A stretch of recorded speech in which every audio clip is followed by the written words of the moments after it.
I think with the exception of The Shark in Jaws and E.T., I've only made a couple of movies where I can put the silhouette of the leading character up on the screen, just a silhouette, and people immediately know where that came from.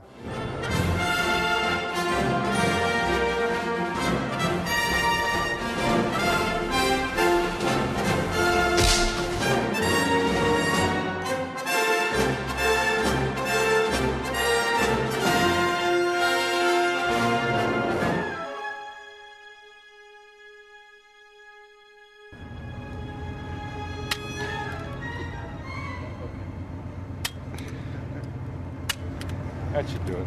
I've learned to do a lot of things, very physical things, and keep my hat on. And it's not by stapling it, really, but it's a lot of work sometimes to keep the hat on. If the hat falls off, we have to have a good reason for it. In other words, there's got to be a joke involved, or there's got to be some narrative process at work here, because the hat does not fall off.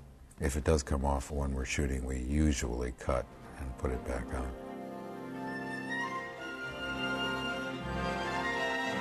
The basic thing was, with the iconic look of Indiana Jones, we really didn't change.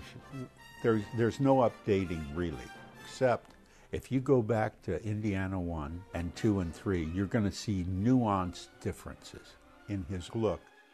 And I was under great pressure, for me, to try to duplicate an iconic picture with a bunch of icons, with George Lucas, with Steven Spielberg, with Harrison Ford, and I had to come up with the right stuff. And through referrals and referrals, I ended up with a guy named Stephen Delk in Mississippi, and he ended up making a lot of different hats, and finally kind of perfecting them to the crease and everything. He came up with the perfect hat, great hat body, heavyweight and everything.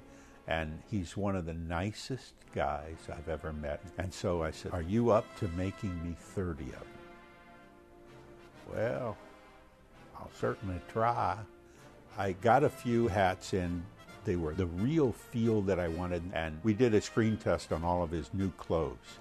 And the first thing Steven said when he saw the hat was, "Oh, great." He said, "I lost sleep over thinking you would be able to come up with the hat, and I'm thrilled to death with the way the hats came out, and everybody seems to be happy with them." And the jackets, I found a guy named Tony Novak, and he came up with the greatest jacket. Everything was to perfection.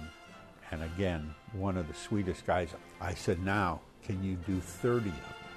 "Yeah, I can do whatever you want." He brought me samples, and we picked out a sample of what color we wanted. And we did a few extra oversized in case we had to have extra padding. And he did a wonderful, wonderful job.